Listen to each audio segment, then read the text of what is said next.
परंडा तालुक्यातील वाघेगावन या गावी सध्या मी आलोय आणि त्या गावाच्या जगताप वस्तीवर काय स्थिती आहे आत्ताची हे दाखवतोय आपल्याला. पाठीमागे बघा हे शेड पडलेलं आहे आणि त्या बाजूला बघा हे पाचोळा आणि त्या बाजूला पण पाचोळ्याचा ढिगारा आहे.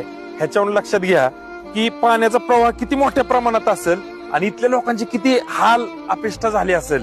नक्की काय झालं त्या दिवशी, कोण बोलताय का तुम्ही?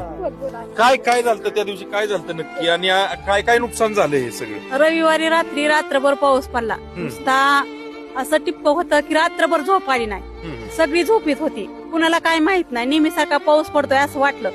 सकाळी जर बाहेर उठून आले, कोण घट घालतय, कोण काय करतय, तर ही वड्याचं पाणी नेहमीसारखं थोडं थोडं येतंय असं आम्हाला वाटलं. मग पाणी येतंय वाटलं. सगळी करते ती, स्वयंपाक करते ती, खाते ती. जेव्हा एकदम जी सांगितलं वरून आला की तळ फुटलंय, अमक्या गावचं कुठली वरे भूमकडलं आणि तुमच्या कोळेगावच्या तळ्यात पाणी आलंय आणि तुम्ही पटकन बाहेर निघा, असं वाटलं की 3 महिन्याची लेकरं, कुणाचं वर्षाचं लेकरू त्यात असं घेऊन बसू वाटत हिथं बसतोय आणि हिथं जर मध्ये पलटी झाली ना, आम्ही जर वाहून घेतो काय करायचं. सगळ्या जाग्याला सगळी ज्वारीची पिठं, तिकट, सगळी ज्वाऱ्या, गहू, सगळी कपड्याची बुचकी, घरात सगळं साहित्य जागच्या जाग्याला टाकलं आणि सगळ्याचा एकच कोचाळा उठला की गुरं सोडून द्या आणि आपला जीव बचवा. गुरं सोडून द्या, आपला जीव बचवा. गुरं सगळी तो का तिकडे वरी टेंगाला सोडून दिली आणि अक्षरशः त्या तसल्या ह्याच्यात ती काय म्हणते ती लोक आली आणि ते लोकांनी आम्हाला गोड बोलून सगळ्यांनी तिथं बसलो. तुम्ही आला का सुरुवातीला ते सीताफळाच्या झाडापाशी, त्या तिथं बसलो.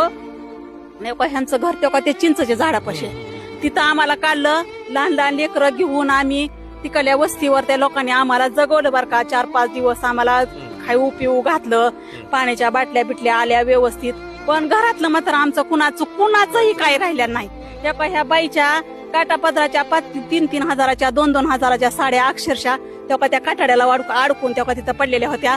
आम्ही समध्यांनी सगळ्यांनी मिळून त्या गोळा केल्या आणि इथं जाळल्या. सगळ्या साड्या जाळ्या, सगळ्या कपडे जाळी. गव्हाचं कट्ट तर इथं आणून वाटलं. ते सगळ्याला बघा सगळं फुगलं होतं. त्याची अशी नरकासारखी घाण वाशीत होती. 6 दिवस ती पाण्यात होतं. गहू, ज्वाऱ्या, पिठ, कुणी नातेवाईकांनी आणि किट आली. काही लोकांनी वाटून घेतली, काहीची भांडणं झाली म्हणून काही लोकांनी, शानी माणसं म्हणली भांडणं करण्यापेक्षा जाऊ द्या महागारी. काही लोकांनी किट आली 2-3 काही 1-2 किट आम्ही खाल्ली. पण वर्षभर शेतात तुम्हाला बघता आता शेतात ही कसं कारखान्याला ऊस घालवायचा. मकावर इतक्याला गाळ बसले तर जे मका आहे त्याच्यावर गाळ बसले तर घरातलं भिजलं, शेतातलं भिजलं, कपडे गेली, खाद्य गेलं, कोंबड्या वाहून गेल्या, गुरं वाहून गेली, शेळ्या वाहून गेल्या. काहीच घेतलेलं दागिनं पाण्यात गडबडीनं पडलं. काही घरात काही किडूक मिडूक असतं थोडंफार, ते अक्षरशः वाहून गेलं. लहान मुलांची कपडे बिपडे. आम्ही 7-8 दिवस लोकांच्या वस्तीवर दिवस काढले.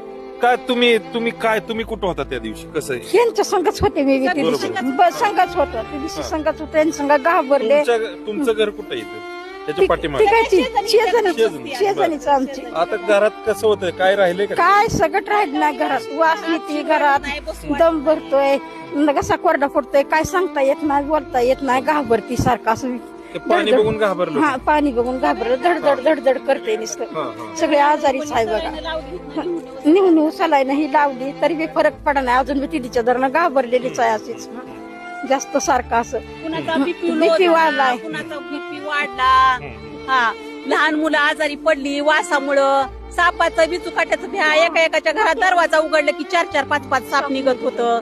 कशात बसतंय मग अजून बी भीती वाटती. एखादा कुठं दडून बसला असला तर लेकरं झोपी गेली की येतोय का की निघतोय का की बाहेर म्हणून अशी रात्रभर झोप येत नाही. घाबरल्यासारखं ती भीती वाढलाय, घाबरले. ती बोलता बी येत नाही. असं कना कसा कोरडा पडतोय. कसा कोरडा पडतोय. तुमचं हे घर आहे? हा, हे शेड तुमचं? हा, शेड आमचं. तुमची जनावर वगैरे त्या दिवशी कसं? तिकडे सारी वरीच होती, तिकडे वरच्या वस्तीवर स्थलांतरित. हा, 2-3 होती. काय नुकसान झालं? कसं? कोंबड्या गेल्या, नेल्या जाग्यावर, काय गेल्या काय. आणि मग आम्ही घरामागनं कमरे एवढ्या पाण्यातनं निघलेलो बाहेर. आणि लय म्हणजे असं जगन असं वाटलंच नव्हतं आम्हाला. वाटत नव्हतं. अजून गावात पाण्याची भीती वाटते. लय म्हणजे भरपूर पाणी होतं. आमचा मुलगा एक होता तिथं लय घाबरलेला. 3 दिवस झालं. आता एक महत्वाचा विषय बरं का, की अन्नधान्याचं आता काय तुम्ही कसं करताय हे सगळं? काय कुणी पाहुणे रावळ्याने थोडं आणून दिलंय ती खातोय आता सध्या तर. नातेवाईकांनी कुणी दिलं 2 पायले ज्वारी, कुणी गहू काय दळून दिलं, कुणी सगळ्यांनी थोडं थोडं नातेवाईकांनी मदत केली.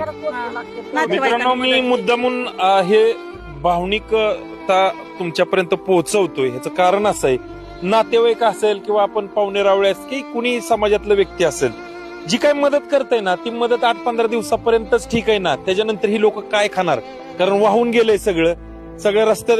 हे बघा, हे कुणाच आहे? तांदूळ आहे का? ही तांदळाची अवस्था बघा कशी झाली.